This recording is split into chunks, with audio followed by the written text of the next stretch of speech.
Olá meus amigos, sejam bem-vindos a mais um vídeo do História à la carte. Vamos dando continuidade à nossa série sobre vídeos acerca da Segunda Guerra Mundial. Este é o terceiro vídeo da série e o tema dele é o contra-ataque aliado. Amigos, não se esqueça, você encontrará aqui na descrição do vídeo os links relacionados para as edições anteriores da série, ou seja, os capítulos anteriores do vídeo que você está vendo agora. Além disso, também linkaremos aqui os links para os conteúdos relacionados com o desenrolar da Segunda Guerra Mundial. Muito bem, amigos, como nós vimos, de 1939 a 1941, as forças do eixo avançaram exponencialmente. Na Europa, as forças alemãs dominaram quase o continente inteiro. No norte da África, nós temos ali o conjunto das forças italianas, apesar de não fazer tanta diferença assim, um conjunto das forças italianas e também alemãs, expandindo o território também ali no norte. No Oriente, nós temos as forças japonesas que estão expandindo o Império Japonês de uma forma muito grande. No entanto, nós vimos que na segunda parte de 1941, essa situação começará a mudar. Principalmente porque houve a invasão dos alemães nazistas contra a União Soviética, a Operação Barbarossa. E, principalmente, porque nós tivemos ali em dezembro de 1941 o ataque japonês contra Pearl Harbor, fazendo com que os Estados Unidos entrassem definitivamente no conflito. A entrada dos Estados Unidos na guerra vai realmente desequilibrar as forças que estavam em combate. Justamente porque, com o ataque sofrido, os Estados Unidos vão empreender um famoso chamado esforço de guerra. Praticamente toda a nação americana estará envolvida nesses acontecimentos. Nós temos ali, por exemplo, a ampliação da industrialização. A indústria será transformada em uma indústria militar, onde nós tivemos a atuação transformando ali empresas, todas elas se focando para poder atuar no auxílio do esforço de guerra. Nós tivemos também um incentivo ao alistamento de uma forma gigante. Várias campanhas vão incentivar o alistamento. A comoção da população americana era muito grande. Nós tínhamos ali que em certos casos, nós tivemos que alguns cidadãos americanos, alguns jovens americanos que não conseguiram se alistar, que não conseguiram ser aprovados para atuar com o exército americano em busca da liberdade, alguns chegarão até mesmo ao suicídio por não terem conseguido participar das forças militares. Toda a sociedade americana estará envolvida nesse tipo de situação. Inclusive, nós temos uma forte participação das artes. Nós tivemos o cinema, nós tivemos ali os desenhos animados, famosas campanhas publicitárias feitas pelo Walt Disney, como vocês podem observar nessa imagem, onde nós temos ali um desenho, né, que você encontra facilmente aí pelo YouTube, chama The Führer's Face, onde o Donald tem lá um desenho e ele participa da Alemanha nazista. O Pato Donald teria nascido na Alemanha nazista. Não vou contar mais sobre o desenho, vocês vão pesquisar e vão encontrar e vão ver que é uma coisa muito legal. Mas é propaganda de guerra, para incentivar o alistamento, para incentivar o patriotismo, para incentivar ali justamente que as pessoas dos Estados Unidos percebam a importância. Não foi só o Donald que vai atuar nessa questão ali do esforço de guerra, incentivando os americanos a participar nesse ponto. Veja, por exemplo, aqui que nós temos a atuação do Super-Homem, do Batman, do Robin, também atuando ali, combatendo os inimigos. Se vocês for verem, por exemplo, na capa ali, nós temos uma capa em que o Super-Homem segura de um lado o Hitler, numa mão, e na outra mão segura ali o imperador japonês, o Hirohito. Na capa do outro quadrinho, vocês veem que eles estão jogando ali torta, né, alguma coisa no rosto aí dos comandantes, dos governantes do eixo. Então perceba, meus amigos, que essa atuação dos heróis dos quadrinhos é muito importante. Veja só o detalhe deste quadrinho aqui do Super-Homem. O Super-Homem, né, tá segurando o Hitler ali pelo colarinho praticamente, você pode ver, ele diz a seguinte frase. O Super-Homem diz, né, eu gostaria de acertar um soco estritamente não ariano no seu queixo, mas não há tempo para fazer isso. Você vem comigo, enquanto eu visito um certo amigo seu. E o Hitler diz, né, me coloque no chão, você está me machucando. Perceba aí, meu amigo, como que era importante a atuação aí desses personagens dos quadrinhos ali, incentivando justamente a adesão, né, para o esforço de guerra nesse momento nos Estados Unidos. Mas indiscutivelmente o personagem que será criado nesse contexto vai cumprir essa função aí de arregimentar os soldados, incentivar os soldados. Não apenas, meus amigos, esses personagens tinham a função de fazer as pessoas se alistarem, mas realmente fazer os soldados entenderem a importância da sua luta e continuarem tendo coragem para fazer os combates, né? O personagem que melhor vai cumprir essa função é o Capitão América, que, como você pode observar nessa imagem aí, que é a capa, né, a imagem da esquerda é a capa da sua revista número 1, já surgiu, já nasceu dando ali um socão na cara do Hitler. E na imagem que você vê da direita é um soldado no fronte de batalha que lê as histórias, que lê os quadrinhos do Capitão América. O Capitão América, ele era encomendado, ele foi até encomendado pelo exército americano para ser distribuído perante lá junto aos soldados que estavam no teatro de guerra. Meus amigos, essa questão do esforço de guerra americano é importantíssimo, porque nós temos que os Estados Unidos vai fornecer uma quantidade gigantesca de equipamentos, munição, alimentos, claro, sem contar a atuação dos próprios soldados americanos. Então, meus amigos, realmente quando nós temos a entrada dos Estados Unidos e a transformação da sociedade americana, do parque industrial americano em justamente uma máquina para fornecer elementos para os conflitos, é uma mudança de paradigmas gigantesca nessa fase da guerra.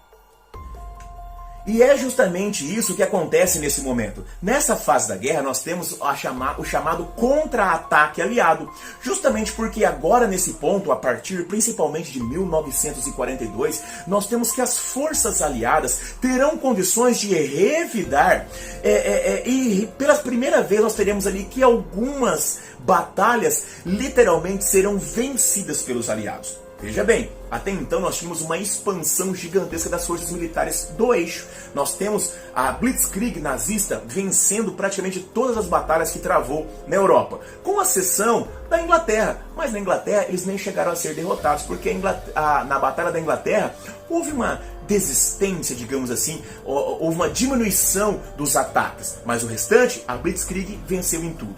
Nós temos ali a atuação nazista e italiana na África também ampliando os territórios. Nós temos a atuação japonesa no Oriente, que vai praticamente tomar toda a região oriental, criando ali um grande império no Oriente. Isso faz ali com que a primeira fase seja somente de crescimento. Neste momento, na segunda fase da guerra, nós temos que esse crescimento será barrado. E não apenas o crescimento será barrado, mas ele também será justamente contido. Nós temos que a segunda fase é justamente um contra-ataque e contenção das forças do eixo, justamente com essa reversão da força perante os aliados. Uma das coisas que nós temos de entender é que as estratégias que foram utilizadas pelas forças militares do eixo, elas tiveram muito sucesso, meus amigos, porque eram novidade. Mas, bom, a guerra começou em 39, nós estamos em 42, ou seja, 3 anos de batalhas. Já é tempo suficiente para que os aliados começassem a entender de que forma eram as estratégias e também de que forma eles poderiam contra-atacar, revertendo esse avanço. E é isso o que acontece nesse momento. E esse contra-ataque começa justamente em uma batalha dos Estados Unidos contra o Japão. Como nós vimos, graças ao esforço de guerra, grande parte da marinha americana já foi reconstruída e os conflitos entre Estados Unidos e Japão começam a acontecer com grande intensidade no Oceano Pacífico.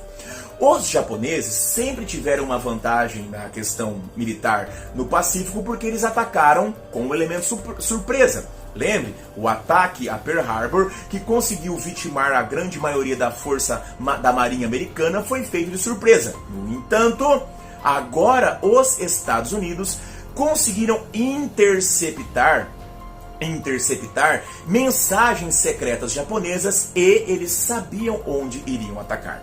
Os japoneses planejavam fazer mais um ataque maciço para literalmente destruir o restante da marinha americana. Já que o primeiro ataque que foi feito em Pearl Harbor não conseguiu destruir por completo a marinha americana, os japoneses iriam atacar mais ou menos da mesma forma para destruir o restante da marinha que sobrou. E este ataque japonês seria feito realmente ali na chamada Batalha de Midway. A Batalha de Midway, meus amigos, ela expressa justamente uma diferença de opções estratégicas. Neste momento, por mais que nós tenhamos que os japoneses tinham uma grandiosa marinha com todos os tipos de navios possíveis, os japoneses ainda acreditavam que a maior força militar que poderia existir dentro de uma batalha marítima seriam os encouraçados. Os encouraçados, meus amigos, são navios gigantescos dotados de poderosos canhões com capacidade de destruição enorme, como era o maior navio japonês da época que atuou na Batalha de Midway, que era o Yamato, como vocês podem observar nessa imagem. Veja como ele é gigante, perceba os seus canhões. Dessa forma, a marinha japonesa se apoiava nos poderes, na força destrutiva dos encouraçados, sendo eles liderados aí pelo Yamato. Diferente dos japoneses, que acreditavam em navios gigantescos e com poder de destruição gigante, os americanos nesse momento acreditavam que os navios não precisavam ser tão gigantescos. Eles tinham que ser mais manobráveis. E também eles apoiavam, eles apostavam na capacidade de manobra de seus aviões. E para poder ter aviões no mar, os americanos já apoiavam, já apostavam na eficácia dos porta-aviões. Essa característica dos americanos de apostar em porta-aviões está até hoje ligado à força militar da Marinha Americana. Nós temos aí esse porta-aviões que aparece aí, o USS Hornet, que é um porta-aviões da Segunda Guerra Mundial, que já era até relativamente grande para a época, mas na atualidade nós temos porta-aviões muito maiores, porta-aviões gigantescos que são capazes de levar milhares de pessoas e navegar simplesmente sem parar, com a sua força de propulsão nuclear.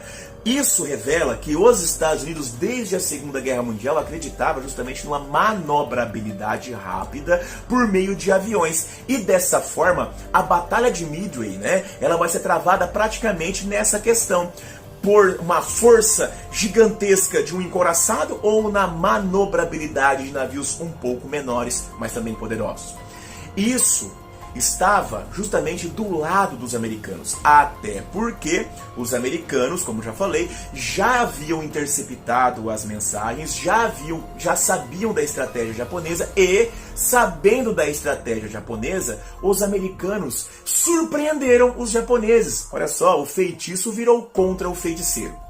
A ideia dos japoneses até então era fazer um ataque maciço às ilhas do atol de Midway, nas várias ilhas bases que haviam no atol de Midway. No entanto, como eles estavam atacando as ilhas, chegaram os navios americanos. E ao chegarem os navios americanos, meio que, digamos assim, eles não souberam o que fazer, se eles atacavam as ilhas, atacavam as ilhas, ou se atacavam os navios americanos, e acabaram dividindo as suas forças, quebrando a sua estratégia, a estratégia original japonesa, e sendo derrotados. Na Batalha de Midway, nós vamos ter que se o plano japonês era destruir a maior parte da marinha que sobrou da marinha americana, nesse ataque, aconteceu o contrário. Foram os americanos que afundaram a maior parte da marinha americana. Foram os americanos que afundaram a maior parte da marinha japonesa. E a partir deste momento, com essa vitória americana e a destruição da grande maioria dos navios japoneses, os japoneses que estavam em expansão, em constante ataque e em constante dominação sobre as ilhas do Pacífico, eles serão colocados em defesa. Os japoneses, com a destruição da sua grande maioria da sua frota, nós temos então que agora os navios que ficaram não mais conseguirão avançar e atacar, mas estarão totalmente focados em defender as posições que eles já têm. Aí nós já temos a primeira contenção, olha só, nós já temos a primeira vitória dos aliados e a primeira contenção das forças do eixo, onde o Japão não mais consegue se expandir e agora tem de ficar na defensiva. Em 1942, além da vitória dos americanos sobre os japoneses lá no Oceano Pacífico, nós também tivemos vitórias aliadas na África. Em 1942, aconteceu a chamada Batalha de El Alamein, no Egito. Veja bem, meus amigos, os nazistas já estavam ficando sem combustíveis, já estavam ficando sem matérias-primas para fabricar munições. Os nazistas já estavam ficando sem material para continuar a guerra.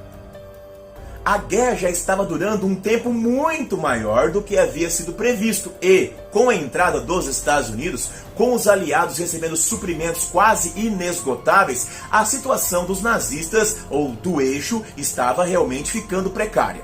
Os nazistas precisavam ter principalmente acesso a novos campos de petróleo. Para isso, era imprescindível neste momento o ataque dos nazistas, né, lá da Africa Corps, dominando o Egito, conquistando o Canal de Suez e dessa maneira, com a conquista do Canal de Suez, abrir espaço para entrar no Oriente Médio e, como nós sabemos, né, meus amigos, é no Oriente Médio que estão os principais poços de petróleo. Dessa maneira, era imprescindível para os nazistas que eles conseguissem tomar o Egito dos ingleses, passando pelo Canal de Suez, para chegar ao petróleo. No entanto, esse avanço nazista vai ser barrado justamente ali pelas estratégias do general inglês Montgomery. O general inglês Bernard Montgomery será o responsável por realizar ali as estratégias que vão trazer a vitória das forças aliadas inglesas no norte da África contra os nazistas da Africa Corps. Nessa batalha chegarão a ser utilizados até mesmo tanques falsos, armamentos falsos. Perceba nessas imagens que nós temos ali um recurso muito utilizado por todos os lados, mas nós tínhamos ali a utilização de armamentos falsos. Nós temos aqui, por exemplo, esses tanques que são visivelmente infláveis, né? E foram utilizados tanques falsos infláveis para enganar o Africa Corps. Dessa maneira, nós tivemos ali que, ao posicionar ali tanques falsos ali no sul das bases, das posições dos tanques nazistas, o general Montgomery conseguiu empreender um ataque ao norte e dessa maneira ele conseguiu surpreender os nazistas. Esse tipo de ataque já até tinha sido feito pelo próprio general nazista Erwin Rommel, que era o líder da equipe nazista no norte da África de guerra de tanques, chamado Africa Corps. Dessa maneira, Montgomery usa uma estratégia até certo ponto muito parecida com a estratégia nazista para poder derrotar os próprios nazistas. E, veja só, como comentei há pouco, os nazistas nesse ponto já estavam carecendo de munição, equipamento, armamento, combustível, comida. Os agentes nazistas no deserto há muito tempo já não tinham mais acesso ilimitado aos suprimentos, seja ele de armamentos, comida, combustível, o que for. E, além disso, a quantidade de equipamento era muito menor nessa época para os nazistas. Para você ter uma ideia, na segunda batalha de El Alamein, que é essa que nós estamos falando aqui, que consolida a vitória inglesa sobre o Africa Corps nazista, a proporção era de 11 tanques ingleses para um tanque nazista. Então, meus amigos, não tinha condições realmente dos nazistas conseguirem vencer esse tipo de situação.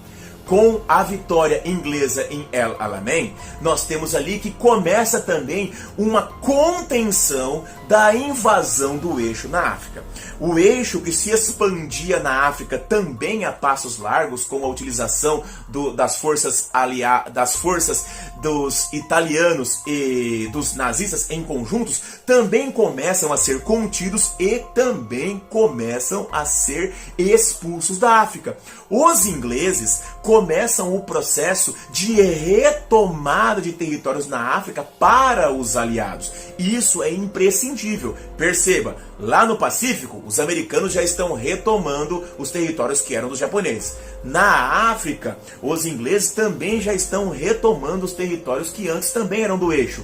No entanto, neste segundo momento, nesse momento de contra-ataque dos aliados, por mais que nós tenhamos importantes batalhas e vitórias aliadas no Pacífico, na África, nenhuma dessas vitórias é tão importante e tão significativa quanto as vitórias que os soviéticos terão sobre as forças nazistas.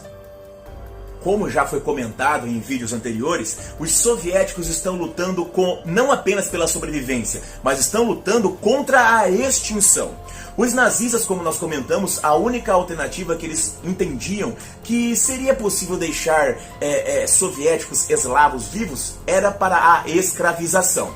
Dessa forma, os soviéticos foram facilmente unidos por Stalin para lutar contra os nazistas. No entanto, veja só nesse mapa como que as forças nazistas estão dominando praticamente toda a Europa e um grande pedaço da União Soviética.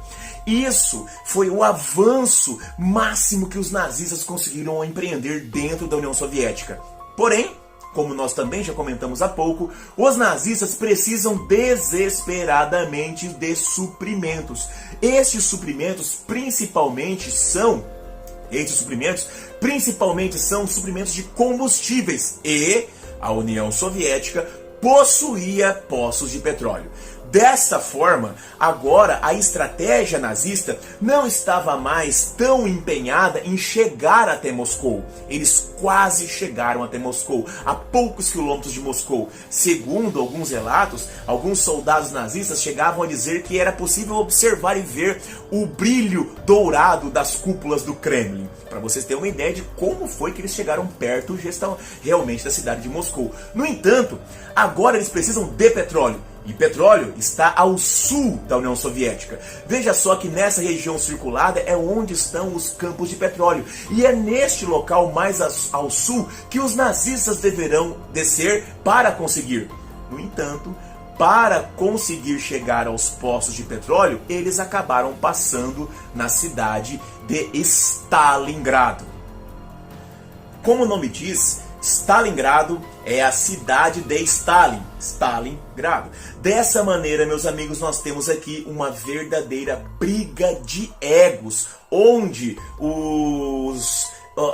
as motivações militares são até deixadas de lado, as estratégias militares são deixadas de lado. O objetivo, como falamos há pouco, era tomar os poços de petróleo. No entanto, quando chega em Stalingrado, Hitler dá ordem expressa para que a cidade seja totalmente tomada. Afinal de contas, ao tomar a cidade de Stalin, ele esperava quebrar ali a coragem, o ímpeto dos soviéticos. E, ao contrário de Hitler, Stalin dá a ordem para que ninguém seja retirado de Stalingrado e que a cidade seja defendida literalmente até o último homem.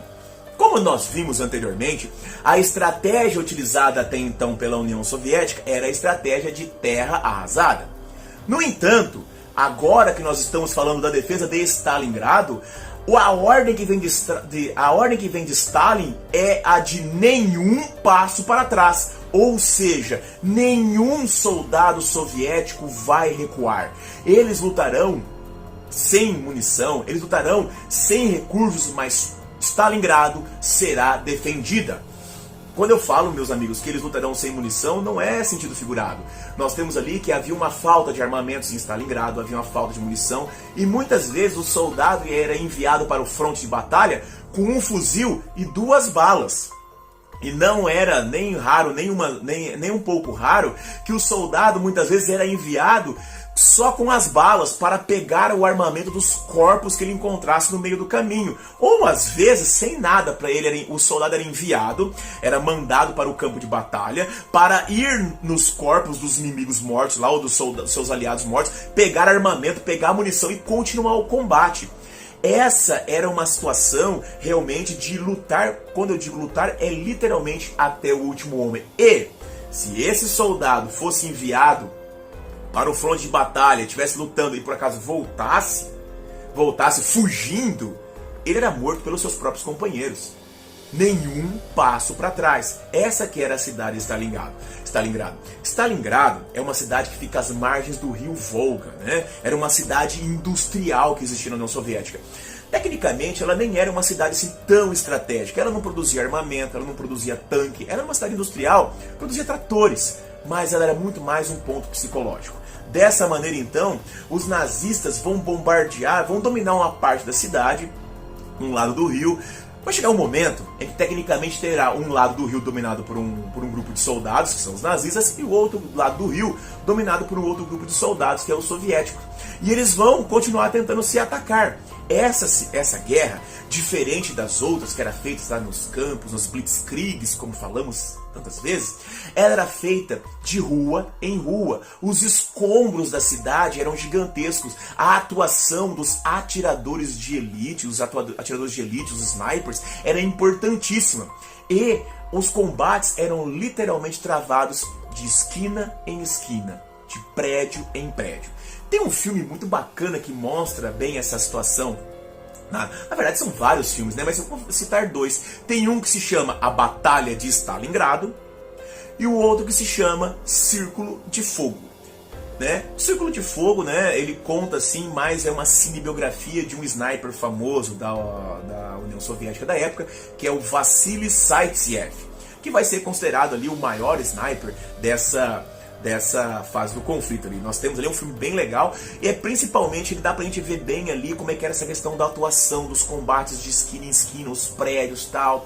Cara, é um filme muito legal, vale a pena. Stalingrado é um ponto muito importante, principalmente porque a resistência foi muito grande. Bom, a Batalha de Stalingrado durou muito tempo.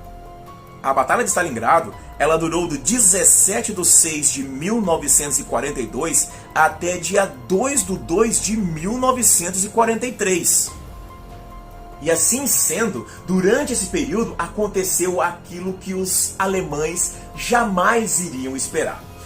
Nós temos ali, meus amigos, que durante a Batalha de Stalingrado, na verdade, durante todo o avanço nazista sobre a União Soviética, né? Como eu falei lá no início, eles acreditavam que seria uma invasão fácil, os eslavos eram inferiores, eles iriam tomar a União Soviética rápido. No entanto, ela foi demorando, a invasão foi se estendendo, foi ficando cada vez pior, e dessa maneira nós tivemos ali que vai chegar o inverno soviético.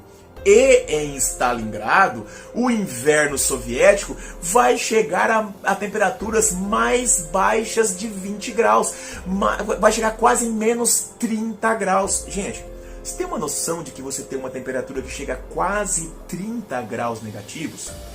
Os soldados alemães não estavam preparados com equipamentos, com roupas, para um frio tão grande.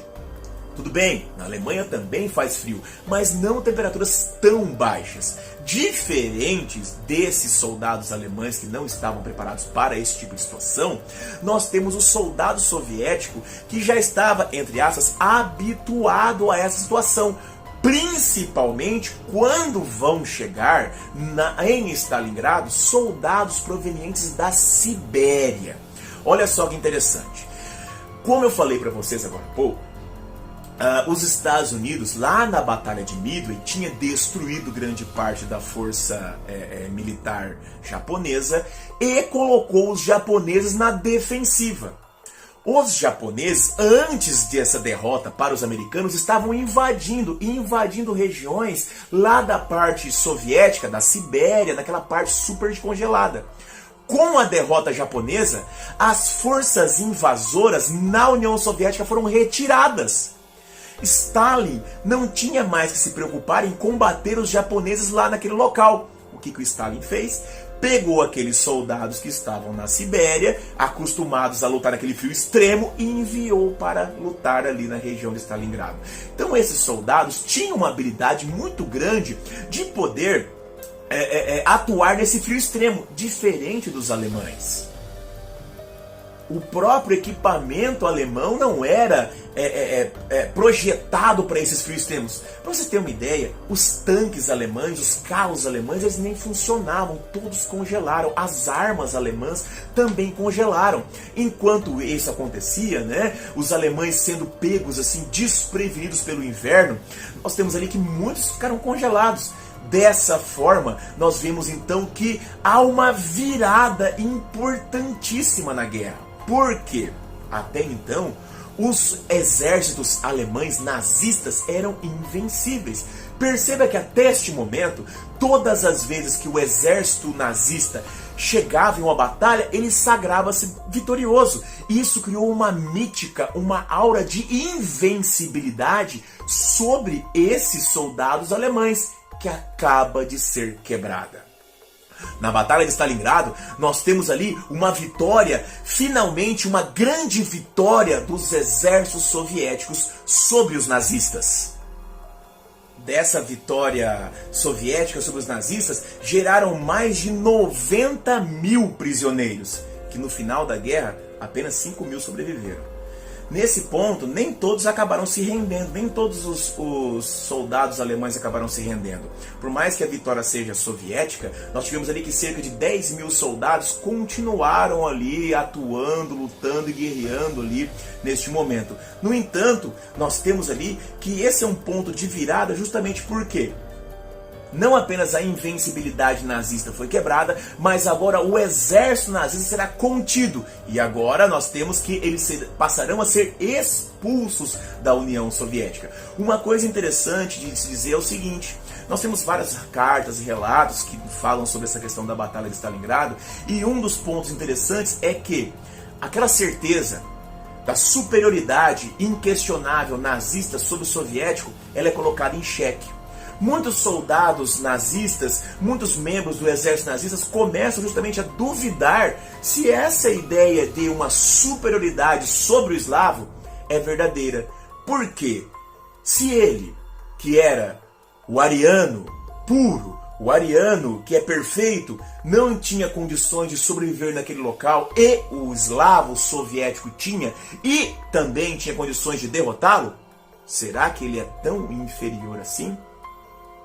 Essas vitórias empreendidas pelos aliados e essa contenção feita sobre as forças do eixo acabaram sendo bem pesadas sobre o ditador italiano Benito Mussolini.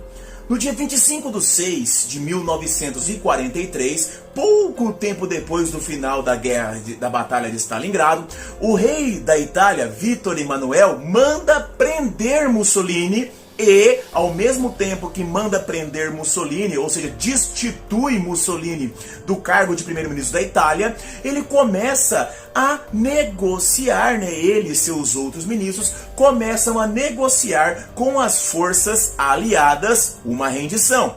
Afinal de contas, a Itália, fala a verdade, né? Ela não tinha tido grande participação, grandes batalhas. Sempre teve de ser auxiliada, sempre foi auxiliada pelas forças militares alemãs nazistas. Na realidade, meus amigos, Mussolini sempre foi um grande ídolo para Hitler.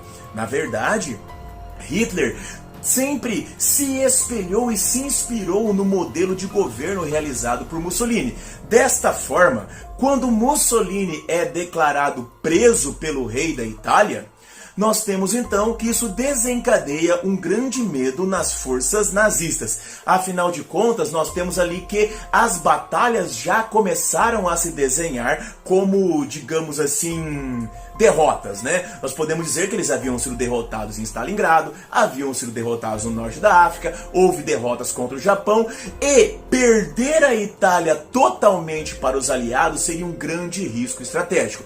Dessa forma, Hitler ordena então a tropas militares alemãs que estavam ali na fronteira com a Itália invadir a Itália para libertar Mussolini. Mussolini estava preso, amigos, mas não estava preso na cadeia. Ele estava preso no Hotel Imperatore, que fica no norte da Itália.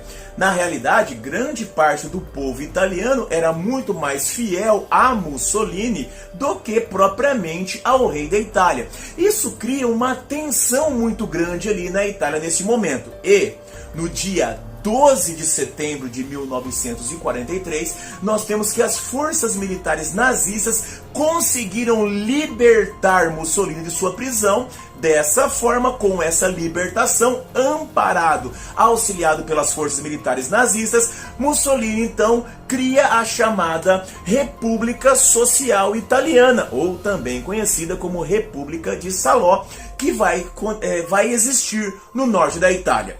Isso faz com que a Itália mergulhe em uma guerra civil que vai durar ali de 1943 até 1945. Perceba, meus amigos, o quanto que está ficando cada vez mais crítica a situação das tropas, das forças do eixo neste ponto da Segunda Guerra Mundial. Como nós vimos, é importantíssimo esse ponto de virada sobre as forças do eixo. Os Estados Unidos agora avançam sobre o Japão, a União Soviética está descendo sobre a Alemanha, a África está sendo liberta pelos aliados e eles agora poderão ter a possibilidade de avançar sobre a Itália. Muita coisa mudou nesse momento na guerra. Tanta coisa mudou que um dos elementos mais importantes para as forças nazistas, que antes era, entre aspas, segundo plano, agora vai ser um ponto essencial. Estamos falando justamente daquela ideia de limpeza étnica. Os nazistas sempre estiveram envolvidos na questão da limpeza étnica para promover a purificação da humanidade, extirpando dessa humanidade todos aqueles que são justamente os inferiores, aqueles que são simplesmente os causadores dos males, os que causam a corrupção da humanidade. Nesse momento, os nazistas já haviam começado essa limpeza étnica quando começaram a expulsar os judeus e a prender os judeus em guetos na Alemanha. Também deram continuidade a esse processo de limpeza étnica quando avançaram sobre a União Soviética e começaram a exterminar os eslavos. Mas, até então, o principal foco para os nazistas era justamente o avanço e a conquista territorial. Porém, com essas vitórias perpetuadas pelas forças aliadas, nós veremos que essa situação vai mudar de figura. E é isso que nós vamos tratar no nosso próximo vídeo. Falaremos no nosso próximo vídeo sobre a solução final. Meus amigos, finalizamos por aqui o nosso terceiro vídeo da série sobre Segunda Guerra Mundial.